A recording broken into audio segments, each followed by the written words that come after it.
What up, gamers? I'm Jason, and today on Dice & Dragons, I'm going to be unboxing Disney's Sorcerer's Arena Epic Alliances, the core set published by the Op Games and designed by Scott Fletcher. Now, this is a game for 2 to 4 players and plays in about 60 minutes. Now, what you will be doing in this game is creating your own team of Disney and Pixar characters. You're going to be putting them in the arena and facing off against other players' teams as you try to have the best combos to deal the most damage and be the master summoner. So, I think I've talked enough about the game. You've got ideas of what's going on. Let's take a look at what's in the box. Let's take a look at what's in the box for Sorcerer's Arena Epic Alliances. Now, this should have hit store shelves in some areas already. If not, it will be hitting the shelves shortly. So here we've got the Summoner's Handbook, essentially your rule book. Explains the learning system, how to play the game. Nice layout. So far, everything seems rather simple, but this is going to be a little bit more of a complicated game than some of the other ones, as it is a skirmish game.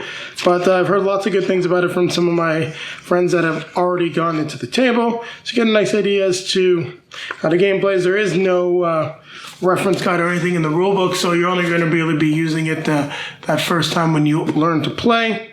Here we've got the tokens, so cardboard's good. You can see there's different things that can happen. Cursed, flustered, negative status effects. You may be taunted, immobilized. There's a magic broom. You could also have some positive stuff, I guess, or potentially negative: shrunken, stealthy, strong. These look to be like some stats for some of the characters that you get in the game. So you can see we've got Ariel, Gaston, Mike, Maleficent, Jafar, Aladdin, Mickey, and Demona. So we got Demona. I'd love to have had a Goliath. I know some of this stuff is a little bit off camera, but that's okay. We're really just taking a look at the content. So you can see there's the board. You got some of those starting spaces, and you've got some control spaces, and it's really just identical. The board is definitely very basic, but it is exactly what you need for a skirmish game. Here we have different cards. I'm guessing the cards are going to be different per character. Now, there's no side tab to open it up, but the packaging is loose, which I do like. Makes it very easy to open and take a look at. So we're not going to go over all the details. So for our card quality, these are, unless this is doubled here, but no. Card quality is thick, something that I've had complaints about the Op games in the past, so it's pretty cool. So you've got different abilities for each character. So Gaston, Aladdin's got the Street Rat Strike in there. Not sure why there's a difference there. Maybe there's just some corrections to certain cards.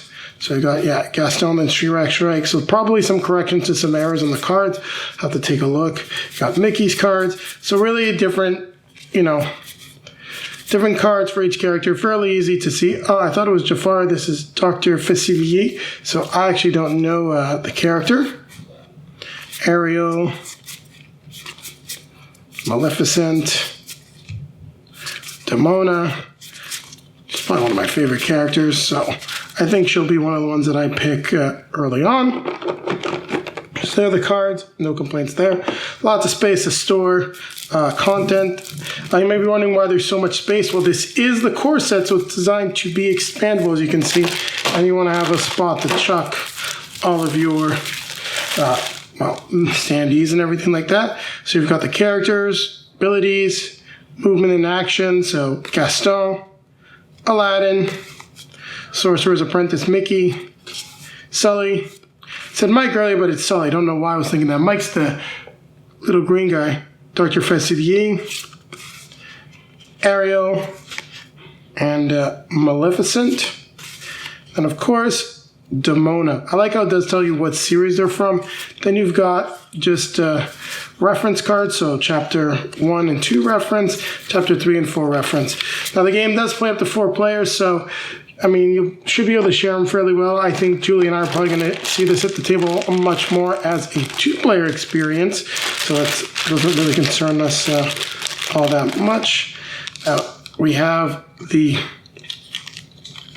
acrylic standees, which I like. You've got different stats on them. Now there is a film and finish on it, so they're going to look a lot nicer once you take them off. So we'll just, as you can see here, each character does have their own specific base, as all the bases are a little different here. And then you can see like we got Sulley,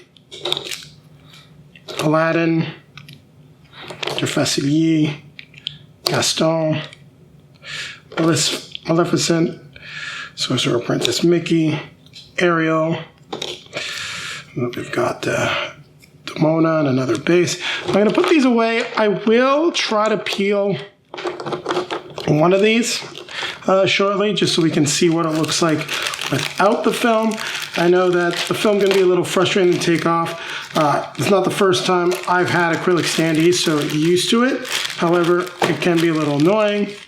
And then here we have just different plastic rings, and these are just to help you identify what team each character is on. And also looks like it's also for some of the stats that you had around the ring, because you'll be moving it and you'll see this this thing here telling you what your current stats are. So there you have it. We've taken a look at what's in the box. Let's try to peel the film on one of these acrylic standees, and then I'll be coming back at you with a quick outro. Let's try Sulley here, because he's definitely the biggest. So you really just gotta try to kind of scratch at it. Like, you don't want to scratch too hard, but the film will come off. And there'll be film on each side, by the way, so if you're wondering, it's definitely annoying. This is definitely worse than the last film that I had, but it's thick. It gives nice protection. So as you can see, look how much that starts clearing up the character. You really just gotta try to catch that edge. If you got family members with better nails than mine, then you'll be able to do that. So there you can see, just once the film is off, how much clearer and nicer the standee is. So there you have it. We are all done. We've taken a look at what's in the box, putting everything away. And definitely looking forward to getting this to the table. Probably be hitting the table, not this week, but next week. So you can expect to see some content on the channel related to actual gameplay fairly shortly. Thanks for watching. I'll be back with the outro. Thank you very much for watching, everyone. If you liked what you saw, don't forget to click that like button, comment, subscribe, hit the notification bell so that YouTube will let you know when our next video is released. Also, down below in the video description, you'll find links to all of our social media feeds, Facebook, Twitter, Instagram. If you'd like to see some pictures of Julie and I playing Sorcerer's Arena when we get it to the table, which should be rather shortly, there'll be plenty on those feeds.